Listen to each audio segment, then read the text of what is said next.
We stand on the threshold of a great new age of exploration. Its ultimate destination, the furthest reaches of the universe. 3, 2, 1.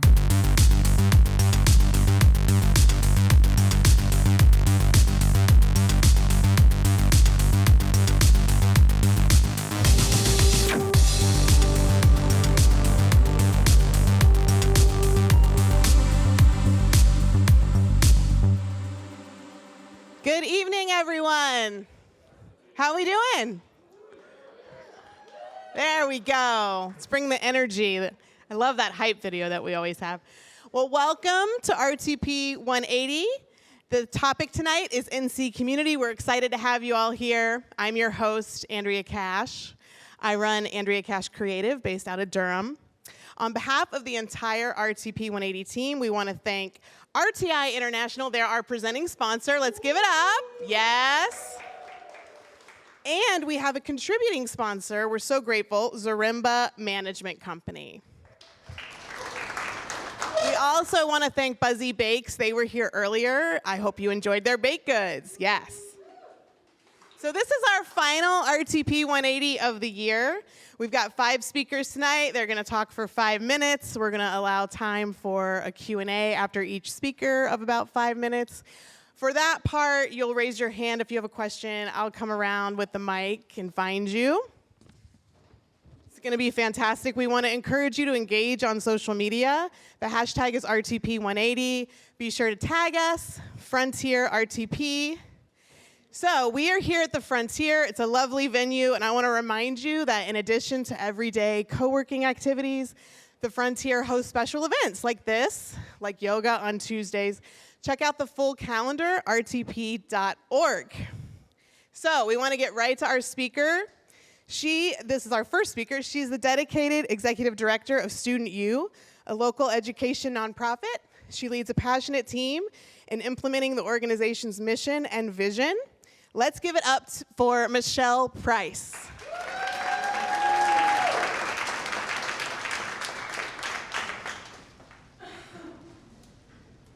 Good evening. Okay, it's too many people and that wasn't enough energy. Good evening. Good evening. That's way better. I wanted to make sure that this slide, no, go back, hold up. This is my album cover for my senior citizen rap album that's gonna come out in 2030. And I needed to make sure that y'all saw that and make sure that you said that you saw it here first. So just wanted to make sure you all knew that. But it's great to be with you. Wanted to let you all know that the topic that I'm going to be sharing with you tonight is about equity in education and community support for first-generation college students. So I don't know if you can go ahead and go to the, oh, I'm supposed to do the slide. Sorry about that, y'all.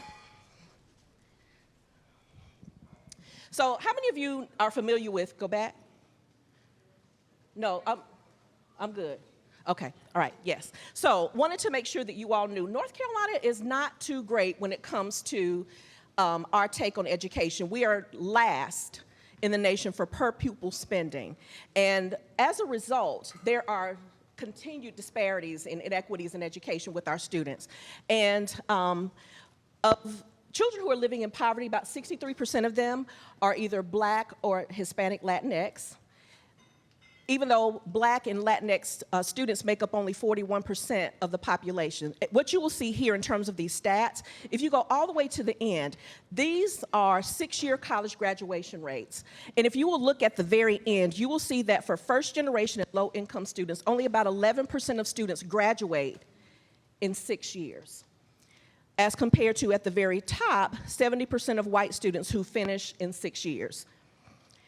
There's some implications for that. When you think about it, education attainment impacts lifetime earnings. So at the very end of this chart, you can see that if you have less than a high school diploma, your lifetime average earnings are about $1.2 million over the lifetime, right? If you have a bachelor's degree on this end, those lifetime earnings average about $2.8 million. Has anybody tried to buy a house recently? Right. So if the average home prices are somewhere around, what, $300,000, $400,000, if your lifetime earnings are about $1.2 million, how's that going to impact your ability to buy a home? That impacts generational wealth. that impacts a whole lot of other things that have to deal with quality of life. So I want you to keep that in mind as we're thinking about why education and access to it is so important. Now, this is my family. These are my parents and my two sisters. This picture was taken the day that I graduated from UNC Greensboro with a bachelor's degree in community health education. My parents both went to technical schools. Neither one of them had an associate's degree when they had us, but my mother did go back and get an associate's degree in business when we were in school. The amazing thing about this and why it looks so anticlimactic with no graduation gear is because when you graduate in December, at least at that time, we didn't get all the regalia. So I was excited to graduate, excited to be the oldest daughter and get a college degree, but kind of bummed that we didn't get to do the whole cap and gown thing, right? And so what I am proud of with my parents is that they did ensure that we all got through. So my sisters and I all have master's degrees. And so that first generation part is important because when you finally do have a college degree, then you're able to actually set the tone for the generations coming after you.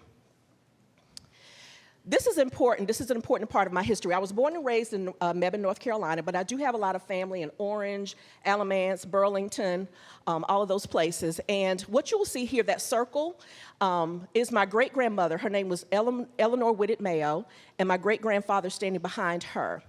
This picture was taken, we think, somewhere around the 1950s at a family reunion at my great-grandmother's house and great-grandfather's house. And as you can see, there's community. What I did not know growing up is that even though I'm technically first generation, I actually had some great aunts and great uncles who had gone and had some college, some who may have had college degrees. I didn't know. We just didn't talk about it, right? What you will see on the right side here is a document that many black people never get to see. This was found in a book about how slavery impacted education in Orange County. That document was from 1849, and the slave owner's name, the plantation owner's name was Levi Whitted. I'm assuming there's ancestral ties and that he wasn't just a slave owner since my great-grandmother was a Whitted. And in that document, he's bequeathing slaves to his descendants. And to see that document in writing and to know how real that was and how it impacted me and my family and our ancestry is pretty amazing. You won't be able to see it, but down towards the bottom of the document, one of the slaves that was named on the plantation, his name was Austin. And my great-grandmother, from my understanding, was the great-granddaughter or the granddaughter of Austin, so there's my connection. But to see that kind of documentation that reminds us that slavery was real, that there was real impact, and as we think about equity, y'all, it's so hard to think about all of the inequities that were caused by those 400 years. But what I will say here is that I'm proud of my relatives and the fact that even my great-grandmother and grandfather had children that actually did go and get some college. Some may have had some training in business and those kinds of things, but I am proud of them that they were resilient, even though that word is overused, that they were resilient and were able to raise children who were educated and business owners. My husband is here, his name is Kevin, and this is our family. And I am proud to say that our oldest son, Zachary, is working on his second master's degree. Our daughter, Kaylin, is working on a PhD, and our youngest son, Julian, is a student at NCCU currently. And so again, to be able to say that now they don't have to be first-generation college students, they can be second-generation college students, meaning that their trajectories should be better off because of the fact that they're able to utilize the education that they have to make their lives what they want them to be, which is the whole purpose of education, right? So in North Carolina, if you will think about the fact that in terms of first generation or non-first generation students, about half of students are not first generation, right? About a little less than half are. But Hispanic and Latinx children are most likely to be first generation college students at 74%, followed by black children at 63%. Thank you for that bell. I almost forgot that there was going to be one.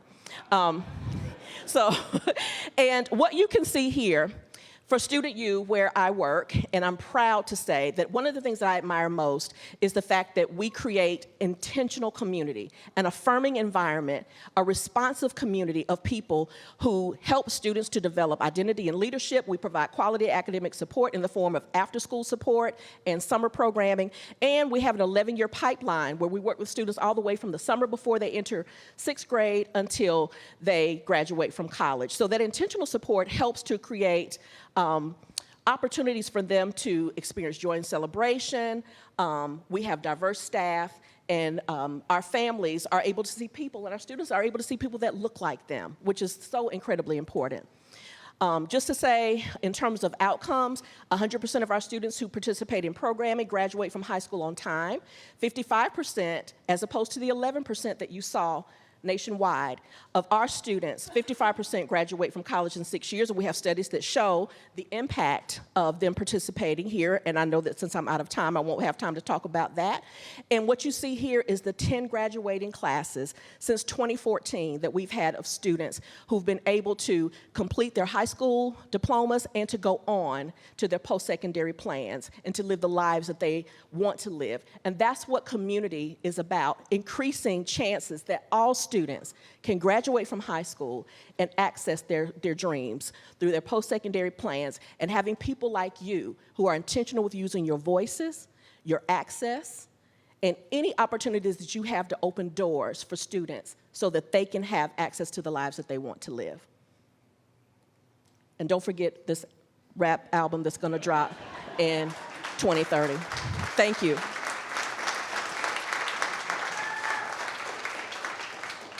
Questions for Michelle? We'll go right here. Hi, thank you. Sure. First generation college graduate. Know this very well. Do you know what percentage of your students go on to get advanced degrees? That's a great question. I don't know if we have that information because of the fact that our first graduating class from high school was 2014. Our first college graduation cohort was in 2018. So we're still kind of learning, and that's a great question. That's probably something that we can track a little more closely. But thank you for that. Mental note made. Thank you. We'll go in the center here. It's a great program. Do all the elementary school or high school in the local community, they are aware of this program? So we partner with Durham Public Schools mostly. So we have students that come from all Durham Public Schools, middle and high schools. They are bused in the middle school program to our location. We have a building called the W.G. Pearson Center, which is located in Hayti. In an old school building. And so we also have high school students that come a couple of times a week for in-person tutoring and online tutoring. But our information is delivered to the elementary schools, to the 5th grade students so that they can apply. We're in the application season right now. They can apply to participate in the summer before their 6th grade year. And so once they apply, they go into a lottery as long as they meet the application requirements, and we always have more students that are on the waiting list than we can serve. Great question. Yes. Hi, comment and a question. I'm also a first-generation college student, and my question, I'm sorry if I missed it, but what percentage of your students are potential first-generation college students? So when we look at first generation, it's around 80%. And to be honest, because of the fact that we have such a long runway where we work with parents, some of them actually get their degrees in that process before their children do, which means that they're no longer first generation. Great question.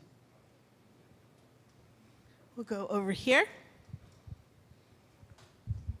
You know, I think I saw 11% of the first generation low income don't graduate. 11% graduate in 6 years. In 6 years. Is there a reason why the 89% don't graduate? Like what's driving that?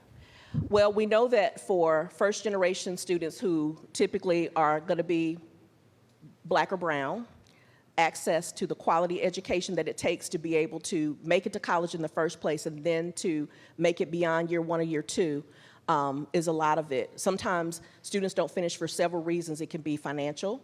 It can be some major event that happens that makes a student realize maybe that's not really what I want to do. But the challenge of that is if you start year 1 and year 2, and especially if you have some debt, what ends up happening is you have a bill for a degree that you were working on that's not paying you back. So it increases sometimes those gaps when it comes to equity because now you have debt that's not benefiting you for a degree that you didn't finish. So we're trying to make sure that parents know that too, which is why it's wonderful that we get to work with them on such a long runway. Great question. We'll go over to this side. I don't want to neglect this side of the room.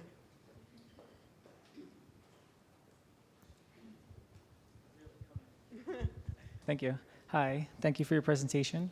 I was wondering, do you happen to know the % of students who have to work while they're in college relative to the, their white counterparts? I did a project that we were looking at folks in college, and I heard this really interesting comment. Someone said, I have to work, or I have a job so that I can go to college. I don't have a job while I'm in college, and it's like such a big difference. It does make a difference, and I'm not sure what that exact percentage is, but when you consider a lot of our students, when they apply for FAFSA and may be eligible for things like work-study jobs, that's a good indication that whether it's work within the campus or work off campus or needing to campus because on-campus housing is too expensive, I would say that it's likely a pretty high percentage, and that's why it's important, like if you are in a business where you have internship opportunities for college students, where they can learn and earn money, perhaps that could be a strong deterrent from not finishing. Great question. Well, thank you, Michelle, and thanks for the important work. Thank you.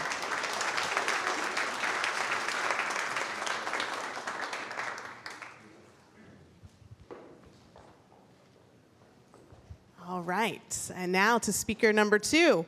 She is a psychiatric epidemiologist specializing in behavioral health research in U.S. active duty military.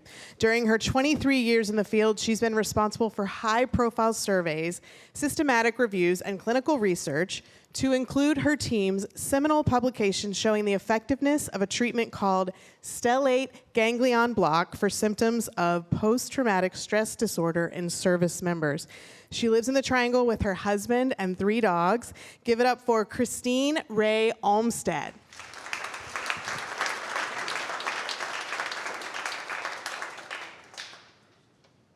Do I have commos? Thanks very much for having me here. I'm really grateful for the opportunity to speak with you today. I was told to hold this like a rock star, so hopefully this is, and I feel bad having my back to some of you, so I'm going to try not to die here. Oops, is that the right? Ooh. Oh, I'm holding it upside down, that's why. So, my name is Christine Ray Olmstead. I'm a psychiatric epidemiologist, and I'm going to give you a very brief definition of what that means in the hopes that that will help you have a better understanding of why I'm standing here before you today talking about community. So epidemiology, the root word is epidemic. Many of you have seen the movie with Dustin Hoffman, Outbreak. They're studying the cootie that's getting out all over the place and killing everybody. So I like to say that doctors, physicians study health in individuals. Epidemiologists study health in populations or communities. So in my case, my population of interest is active duty service members, and my substantive area of expertise is in psychiatric and mental health disorders. So put it all together, mental health and psychiatric conditions in active duty service members is what I research. I'm going to try desperately to get through this without tearing up. That's my dad. Stephen Thomas Ray, 101st Airborne, 1st Battalion, 327th Infantry Echo Company, Mortars. He was on the very front lines in Vietnam in 1969 and 1970. and he is the reason I do what I do. Uh-oh. Okay. So hopefully that'll, yeah. We desperately need effective and fast-acting treatments for post-traumatic stress disorder in the general population and particularly in service members because it's a high prevalence condition in service members. Lots of people have it. The chance is very, very high that you know somebody with post-traumatic stress disorder. The good news is that there are treatments that are available. The bad news is that there are problems with those treatments. Psychotherapies, talk therapy, have a tendency to have high rates of dropout because they ask people to relive very painful memories. Medications always come with side effects, and nobody wants to do anything with that. So lots of dropout. It's important to note there that it's complicated. It's not just PTSD with service members. There's an extremely high overlap between PTSD and service members and other behavioral health conditions, such as nearly half also suffer from depression, and more than 1/4 also suffer from alcohol use disorder. So the burden associated with service member PTSD is tremendous for not only themselves, but also the communities and families around them. Uh-oh, did I break it?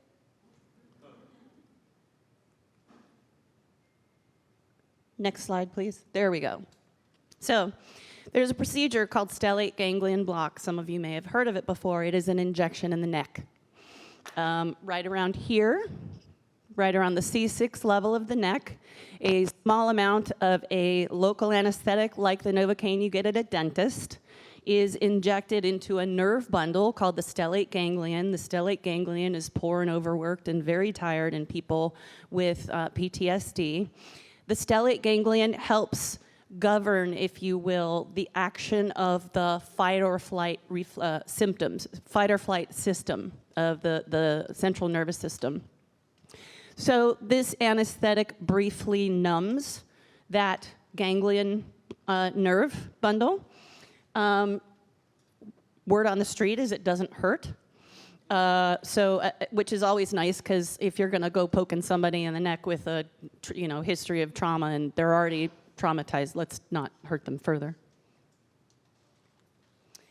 So in January of 2020, my extraordinary team and I were thrilled to publish the first multi-site, large-scale study showing that stellate ganglion block is, in fact, an effective treatment for symptoms of PTSD in service members.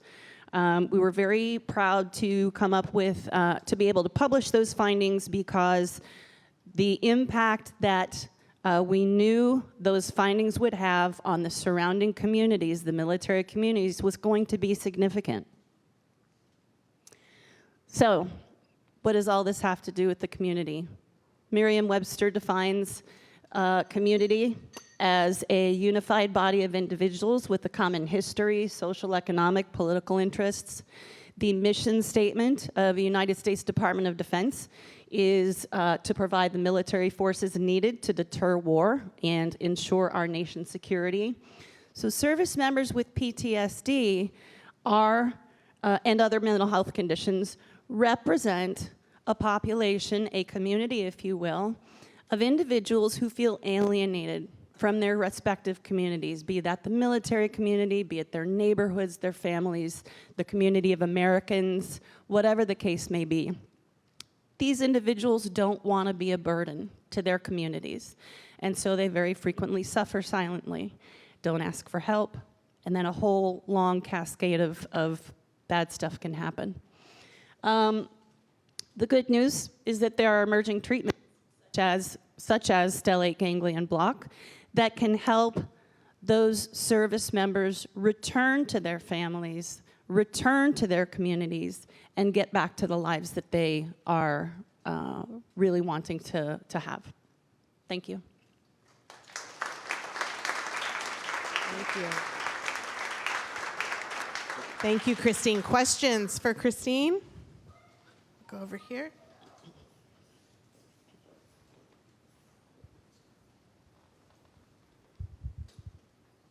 Hi. Is it a one-time treatment, or is this something people have to come back for? It's an outstanding question. The answer is yes, both. The protocol that we studied consisted of 2 stellate ganglion blocks, one each 2 weeks apart. There's a whole plethora of different protocols out there that people are now starting to implement and fiddle around with and kind of see what's best. We have a currently ongoing study that is looking at things like what is the symptom trajectory over time? How many are people getting and at what intervals, and how much better are they getting? So that remains to be seen. But something like, I think 20% of individuals are a one and done. They get 1 stellate ganglion block. Their symptoms are significantly ameliorated forever. Other people get them every 3 or 4 months, whether they need them or not, just for like a little top up. So it's highly variable. Did you have a question? You asked my question. Oh, okay. Other questions for Christine? We'll go back here.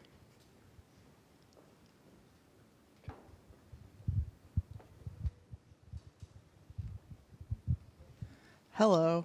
Hi. Would this treatment also work on CPTSD and PTSD from like toxic work environments? Yeah, that's an outstanding question about PTSD, which is complex PTSD. The answer is yes. In our research and in other research that's been conducted to date, very little of the research has been restricted solely to things like combat exposure. So the evidence suggests overwhelmingly that stellate ganglion block is in fact an effective treatment regardless of trauma type. That's a really good question because some treatment modalities have been shown to not be as effective with certain types of traumatic exposures. Hi. What's the process to get this like approved through the VA? These type of new treatments. I'm sure it's a long answer, but is that something you've experienced? I will try to be brief. It's extraordinarily complicated, as you alluded to. Pardon me. More research is needed. My colleagues and I are undertaking that. There are currently, as of this morning, 8 studies around the country enrolling for additional research. It has to go through review once every 5 years. The Department of Defense and VA does a review panel for what are called the clinical practice guidelines, which is basically the accepted treatments for a given condition. They just published theirs this year, so we have another 5 years to wait for the next one. But basically, a whole lot of research and a whole lot of, it's not just clinical research, it's also economic research. How much does it cost? And it's going to cost a lot of money to be able to get it as a treatment for those who need it, either in the DoD, the VA, or the civilian population. What are the side effects? So the expected side effects of the procedure are called a Horner syndrome. It includes constriction of the pupil, droopy eye, and red eye on the side of the injection, which is generally the right side. That is an expected side effect. That means the doc hit the mark. You want to have that. Other than that, there are very, very few side effects reported. There are, like any other procedures involving needles, there are potential complications. In the hands of a credentialed and highly experienced provider, they are extraordinarily safe to the effect of less than 0.07 per 10,000 stellate ganglion blocks conducted. Thank you, Christine. Great information.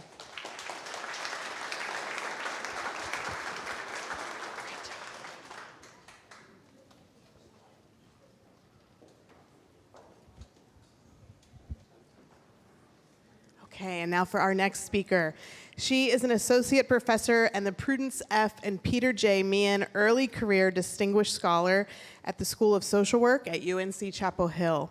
She's also the co-director of the Tiny Homes Village, a demonstration project that used tiny homes to develop a new affordable housing option for people with mental illness and other health conditions living on a fixed income.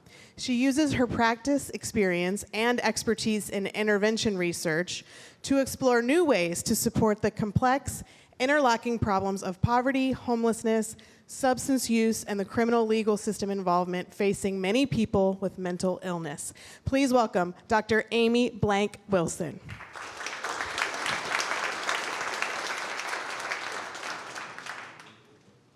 Hi, everyone. Okay, so first, I'm going to ask you all to be my support group and watch if I get too close to falling off of this, because I've had a week, and it could happen, okay? And second of all, you're going to thank me for my notes, because letting an academic talk without notes is not a good idea. But as I apologize that I'm going to be looking at them. So we can go to the first slide. All right, so now that I've level set, we can go to the next slide. All right, great. So when we think about home, we often talk about things like warmth and connection and family. And for many of us, we might also have thoughts and concerns about money, fear of eviction, feelings of uncertainty, defeat, and desperation. Good, next slide. Because where we live matters, and it creates the foundation for our health and our success.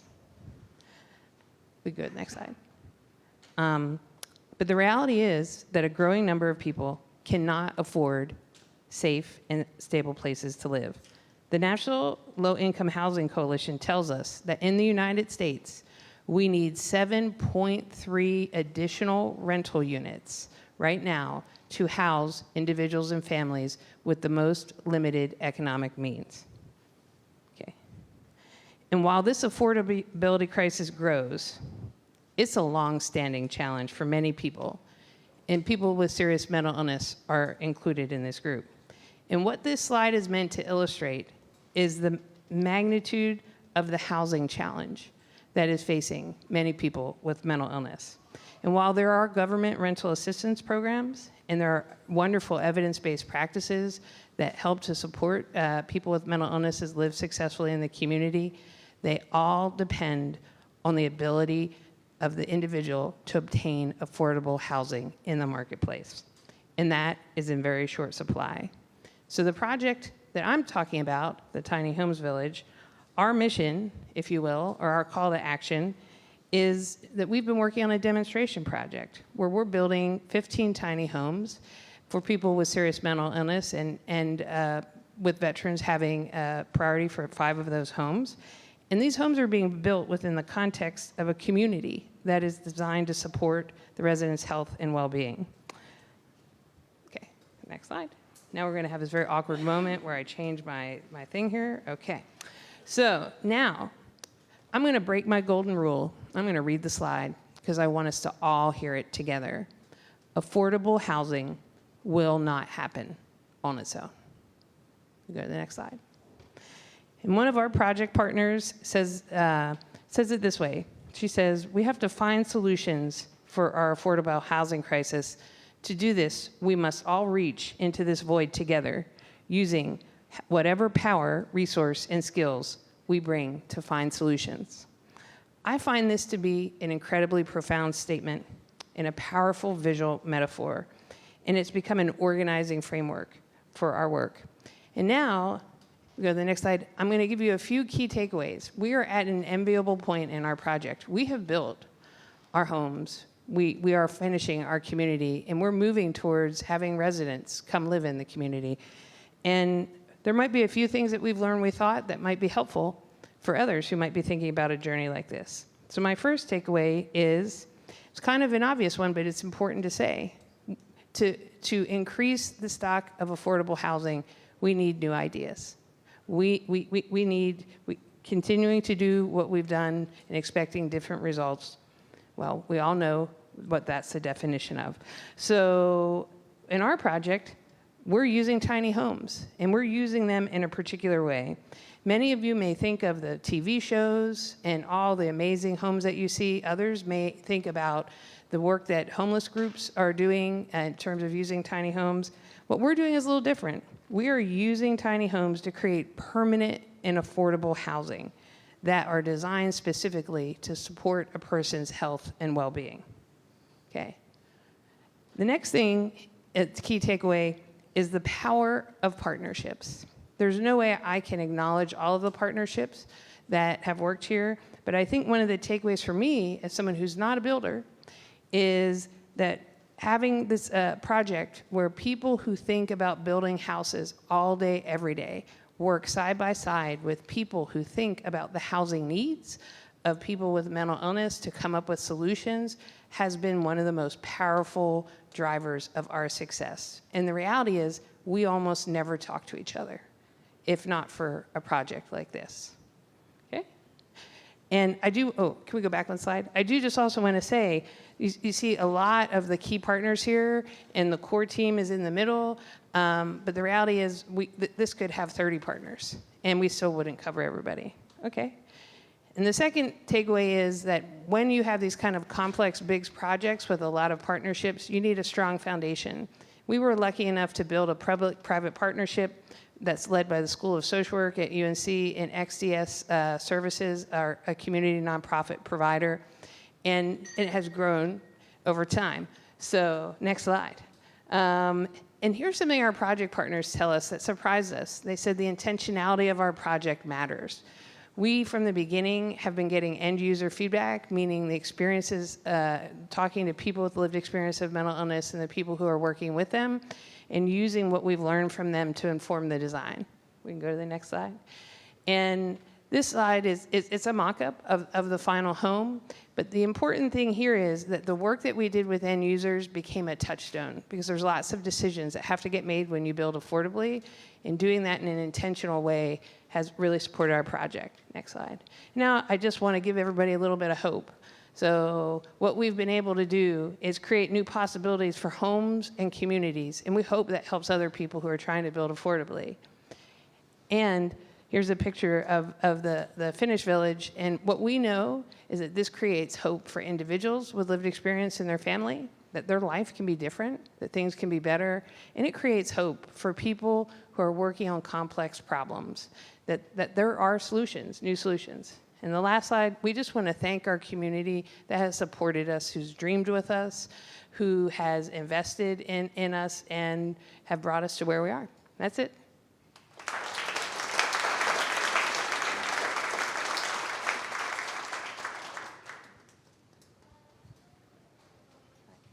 I don't know if I'm supposed to call it. I have a question. Oh, okay. I'm over here in the corner, back in the corner. I actually have a sister who's mentally ill who is in one of the UNC programs. My question is, and you're right, she's been on the street, she's been off the street, and she now lives in a group home. But one of the problems going forward is that they are on a limited income, and whoever is supposed to take care of these establishments pretty much neglect them. And so the people who are living in them, they do have a roof over their head. But so in this situation where you're building them this lovely home, who maintains the home for them? That's a great question. So that is our community partner, XDS Inc., which is, they've been in the business of serving people with serious mental illness for about 30 years. And they will be the owner and operator, and the operation will be complex. There will be property managers, there will be people on site to help manage the leases, and then there'll be wraparound individual support services for each person who lives in the home. So yes, yeah, and you're right, the work doesn't end here. It's really just the beginning of the next phase. Thank you. Yes. I'm gonna get my steps in and go over here.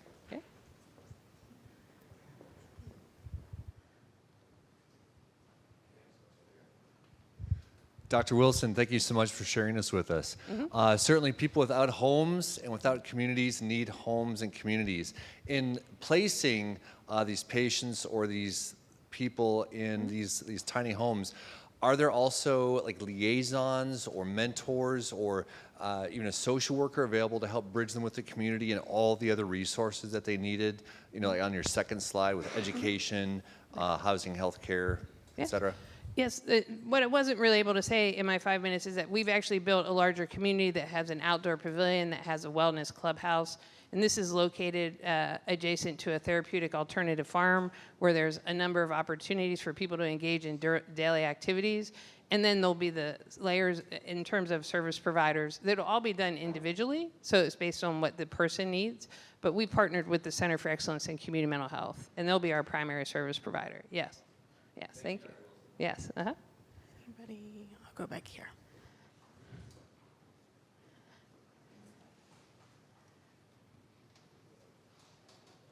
Question is, these tiny homes, are they 1-bedroom or 2-bedroom accommodation? And what is the price range when you talk about tiny homes? Excellent. You know, one of the things I didn't, because I wasn't reading my slide, one of my other takeaways is, you know, tiny doesn't necessarily mean affordable. That was one of our big life lessons when we moved into building. So we were able to build these 15 homes for on average $50,000 a home. Actually, some of them were less than that, but a few were a little bit more because of site conditions for each house. So to be clear, that's why we say $50,000 a home. And we did that through a partnership with Garmin Homes, who is a builder, who was able to help leverage access to resources. So that's part of the answer. And then the other part is they're 1-bedroom. And so they're 1-bedroom homes, and there's a bathroom, and then there is an open space with a kitchen and then a living area that people, because what we've learned is, you know, people with mental illness, or like all of us, there's no one way they want to live in a home. So we try to create like a lot of utilitarian spaces, and each home actually has a porch with a cover to extend their living space. It's 416 square feet total. Is that good? Yeah? Okay, excellent. Well, thank you, Dr. Wilson. Thank you. It's great.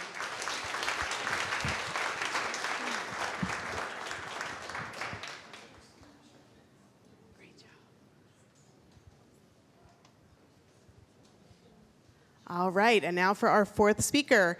She has worked for more than 36 years in the field of downtown revitalization and rural economic development. She serves as the director of the North Carolina Main Street and Rural Planning Center at the North Carolina Department of Commerce, where she manages the Main Street programs, rural planning programs, and the Rural Transformation Grant Fund Downtown Revitalization category.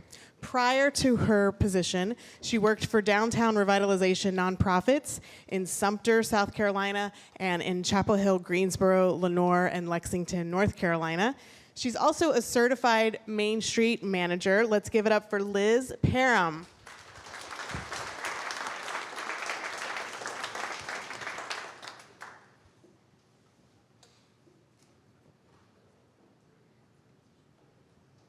You know, I don't think stages are meant for people that have knee replacements, so you'll... well, it's great to be with you tonight. Again, I'm Liz Parham. I'm the director with the North Carolina Main Street and Rural Planning Center. And you know, as I started thinking about this presentation, and actually a friend of mine asked me the other day, how do you define community? And I thought it was a really interesting question, considering that we have this presentation. I define community as the entire state of North Carolina. And that is probably very different than most of you. But hopefully, at the end of this presentation, you too will define it that way. Next slide. So we're going to talk about place. Next slide. And place is often defined by the people in a community, certainly. But for me, it's also defined by the downtown districts, the downtown buildings, the historic preservation, the theaters, which I happen to love theaters, the public art, the public spaces. Next slide. And it's also defined by the whirligigs in Wilson, or the murals in Elkin, or the pocket park in Lumberton, or the streetscape in Goldsboro. Next slide. The North Carolina Main Street program is a downtown revitalization program. It's economic development within the context of historic preservation. And we work in 82 communities across the state of North Carolina, from Murphy in the far left to Manio in the far right, and everything that you see in between. And all of these communities have a downtown revitalization coordinator or director at the local level that's guiding the work. And our work is to provide strategic planning, training, education, guidance about their programs, and help to get their projects done. Next slide. Now, all of these communities are working under a platform that we call the Main Street Movement. And it works like this. Communities identify what their most unique assets are. And then those assets will guide how they will economically transform their communities over the next 5 years. And then they will apply the 4 points of Main Street, which includes economic vitality, design, promotion, and organization. And our communities in North Carolina have been doing this model, this platform, for 43 years. Next slide. So economic vitality is really about diversifying the economic base of a community. It's not just about putting new retail shops in or new professional offices. It's about retail, restaurants, service businesses, professional offices, nonprofit uses, governmental uses, cultural uses, and residential uses in the downtown. It's about creating opportunities for investment with new businesses, new rehabs, new public improvements. And it's also about building that entrepreneurial ecosystem so that new businesses of all types have the opportunity to open up in the downtown districts, to expand in the downtown districts, to find new opportunities for wealth and growth. Next slide. Design is about everything in the physical realm. It's certainly about streetscapes and building rehabs, but it's also about creating public art, displays, signage, creating places for people to gather, inclusive playgrounds like you see there in Reidsville that just opened up about a month ago. Next slide. Promotion is about creating opportunities for gathering, special events, retail sales activities, also image building campaigns and branding. But it's also about marketing what are the most unique assets for each community. Storytelling, localism, helping communities to understand what's unique about their communities and how to best tell that story for growth and advancement. Next slide. An organization is about the human and the financial capital of a community. It's about building that leadership and capacity.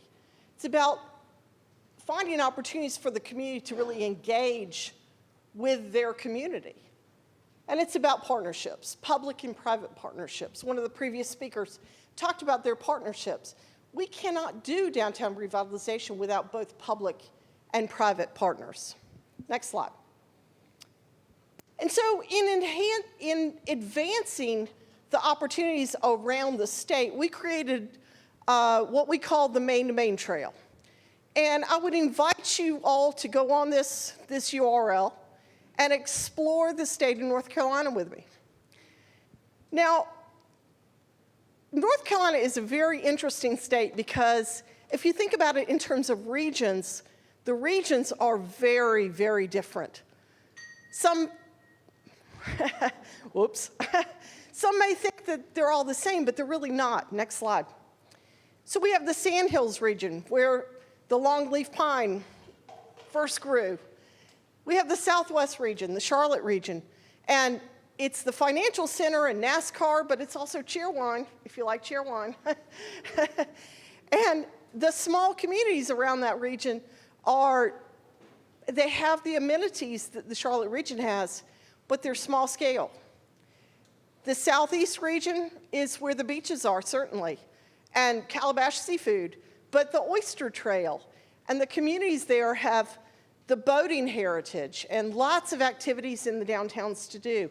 And the Northeast region, the Outer Banks and also the Inner Banks, is a place where you can get the freshest fish, but you can also explore the culture of the history and the heritage of the state. Next slide.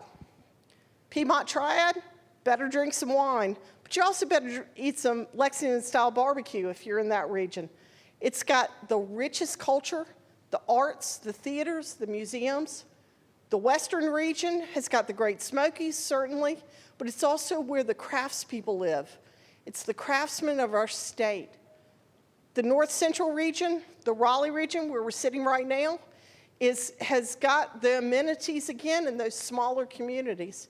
And the Northwest region is where furniture grew up. And furniture was raised. And so what you have there are makers and craftsmen and artists. Next slide. So our Main to Main Trail has a map that I encourage you to go on and explore the state of North Carolina with me. Next slide. Each dot on the map will take you to one of the Main Street communities, and you can dive in a little deeper and learn what's unique about each community. Next slide. The Main Street program, again, has been in North Carolina for 43 years. This past year, we saw $684 million in investment in our Main Street and small-town Main Street communities. We saw nearly 3,000 jobs created, nearly 400 businesses. That's investment at its best. Next slide. And since our program has been in inception, $5.2 billion has been invested in our small and medium-sized communities. Over 35,000 jobs and nearly 8,000 new businesses in Main Street and small-town Main Street towns. Thanks so much.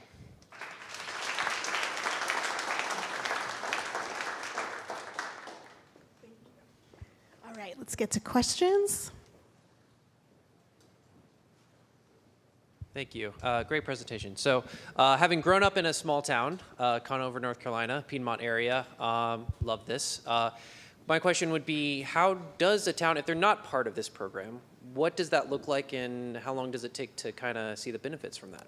You know, that's a great question. There's another side of my house, and that's called our rural planning program. And our rural planners work in the non-Main Street towns, but they still do strategic economic development planning. We do asset mapping. We look at market data, and we help communities that, so we help communities all over the state. We typically work in towns under 50,000, not the larger cities, because they have the resources. So we're really a small and medium-sized program.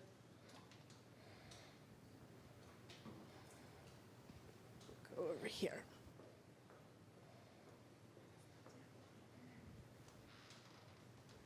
Thank you for that presentation. Yeah. I was just curious what your public participation process is and how do you go about mitigating potential negative impacts such as gentrification, displacement, and those kind of things? You know, that's a challenge for a lot of our communities. We really encourage our communities that we're working with to diversify the community engagement as much as possible. So we do community surveys and user surveys and various ways to gather that information. We also do public forums and vision forums and things like that to try and get the representation of the community involved in the decision-making process. Gentrification is a challenge, to be honest with you, with the downtown revitalization, because the ultimate goal is we're trying to increase the values of properties and business opportunities. Now, one of the ways to get around that, though, is to create those ecosystems which open up the opportunities for business growth and development, as well as ownership. Some of our communities have been pretty good about creating incentive programs that will open up that ownership, and that's what we encourage and try to always encourage. Good. Did you have a question? Oh, okay. Do we have one more question over here? Okay.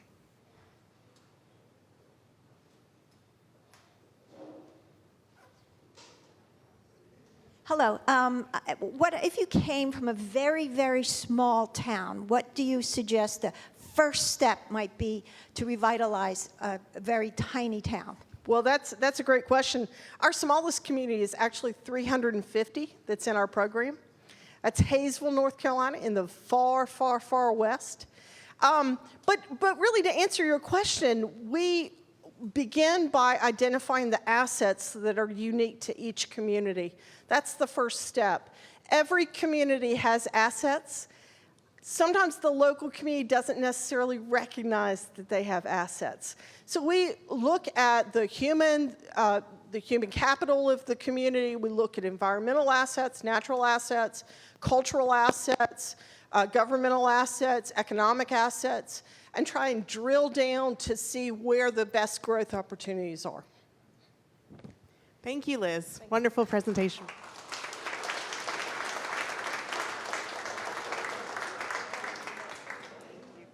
I know, I was going to say, I'll give you a hand. All right, and now for our fifth and final speaker of the evening. She is a cultural heritage leader, public historian, and scholar based in Durham. For a decade, she has worked to share stories of the Black Southern experience and to amplify histories of marginalized communities in archives, museums, and historic sites. She earned a Master of Arts in History with a concentration in museum studies from UNC Greensboro. Before joining the Pauli Murray Center, she served as the director of the NC African American Heritage Commission, which is a division of the North Carolina Department of Natural and Cultural Resources. Let's welcome Angela Mason.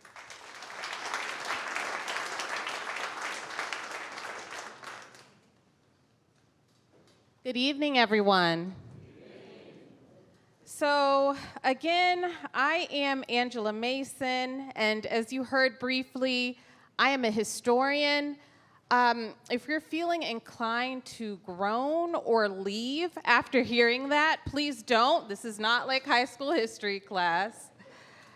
So I am what is more aptly called a public historian. I study history so that I can share stories in really creative and innovative ways with the public. And I have had the great fortune, again, as you heard, of doing that work in North Carolina for just about a decade. I work specifically to share stories of Black people in the U.S. South and specifically North Carolina, and have done that in museums, historic sites, archives, and even state government, and have the great fortune of doing that work now as the executive director of the Pauli Murray Center for History and Social Justice. Reverend Dr. Pauli Murray was a Black, queer, gender nonconforming human rights activist in the 20th century. As an attorney and as a legal scholar, Pauli's personal activism and professional work in the 1930s and the 1940s built the foundation for civil rights law in the 1950s and the 1960s, including the landmark Supreme Court case, Brown versus Board of Education, and the 1964 Civil Rights Act. As a feminist, Pauli was one of the founders of the National Organization for Women and a staunch advocate for the rights of Black women, especially Black working class women. As a poet and an author, Pauli explored the Black American experience, and as the first African American woman to be ordained an Episcopal priest, Reverend Dr. Murray leveraged faith as a reconciliatory tool for our communities. Next slide. Pauli Murray was raised in Durham, not too far from where we are today, in the historically Black working class neighborhood of West End, in a home that was built by their grandfather in 1898 by what Pauli called plain old boards and cast off bricks. In the early 2010s, this structure did not look like what you see on the slide behind me. In fact, it was slated for demolition as the West End community suffered from severe economic disinvestment. Neighbors and local advocates gathered together to ensure that this historic space, again, the place where Pauli Murray was raised, was preserved. And since then, we have led expansive work here. Again, a decade later, we stand in Durham to lift up the life and legacy of the Reverend Dr. Pauli Murray, to inform how we might transform our communities through everyday actions rooted in social justice and in equity. And ultimately, this represents both the power and the potential of preserving Black spaces and spaces that represent other marginalized communities. In the United States, 3% of historic spaces are dedicated to telling the stories of Black people. 1% of historic spaces amplify the stories of women. Less than 1% of historic spaces celebrate the contributions of members of the LGBTQIA+ community. Next slide. Historic spaces are essential to the fabric of our communities. They serve as critical education spaces. They function as third spaces. These are spaces where people can connect to exchange ideas and experience joy and build relationships. Historic spaces impact our economy, as you just heard, especially when you think about tourism dollars and jobs. People like me work in these spaces and work to preserve these spaces. But most importantly, historic spaces often stand alone in representing the heart, essence, and very soul of our community. So, I wonder if you join me in imagining what our communities might be if more people saw themselves represented in historic spaces in our communities. Thank you.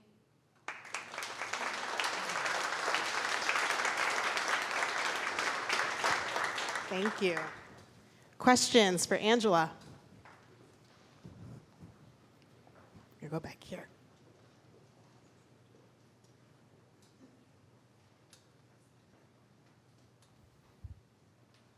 Hi, thanks Hi. for your presentation.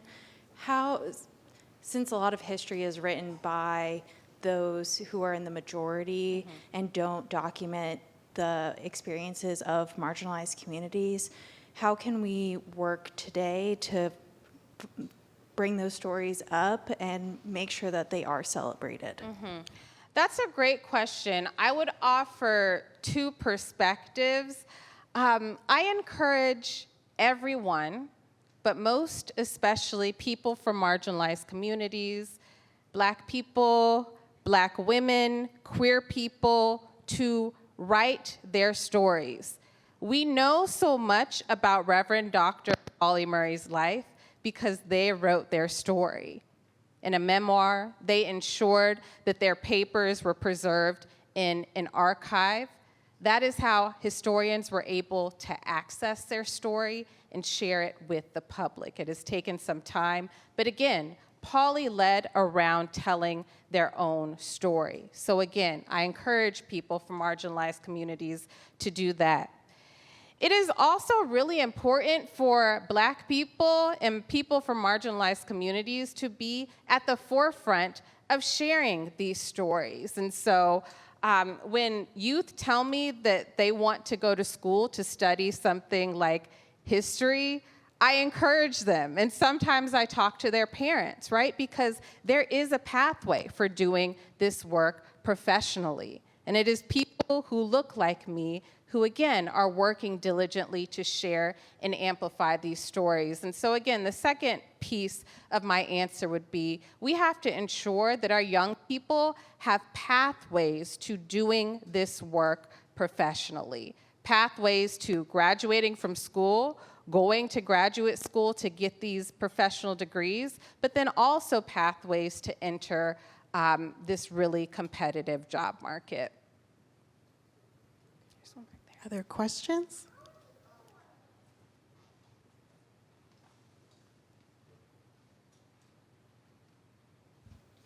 with the emphasis on economic development and urban renewal schemes and things like that, there's a serious conflict in ensuring that some of these historical places are kept. But I would like to know how many museums and places like where artifacts and things of historical places are in North Carolina.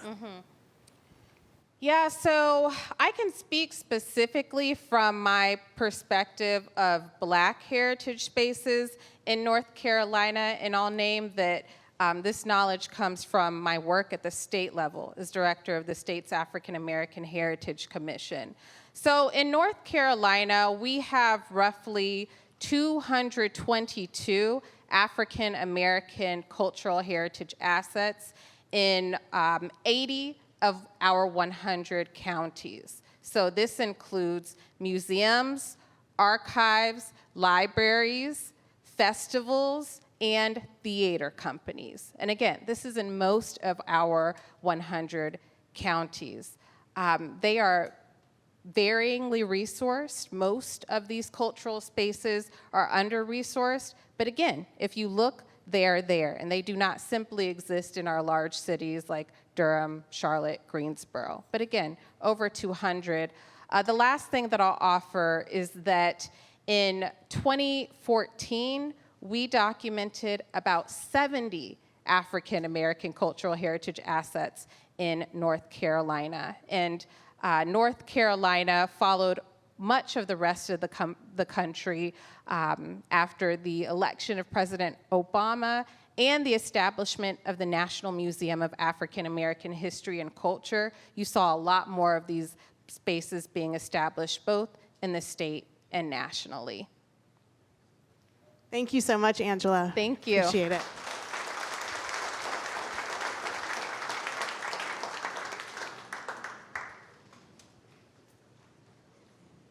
All right, we have reached the end of tonight's program. Did you enjoy RTP 180?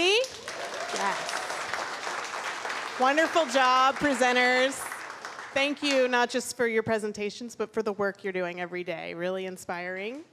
Once again, I want to thank RTI International and Zaremba Management Company for sponsoring. And let's give our speakers one more round of applause. And I want to remind you, we are now a quarterly event. This was our last event of 2023. In 2024, we will return in February 15th to be exact. And the topic is going to be financial technology. So in early 2024, look for the registration to go live at frontier.rtp.org. Thank you all for joining us and building community this evening. We're going to open the bar back up in 1 minute. Stick around, network, ask a question of our speakers, and we'll see you next time. Good night. Thanks, everyone.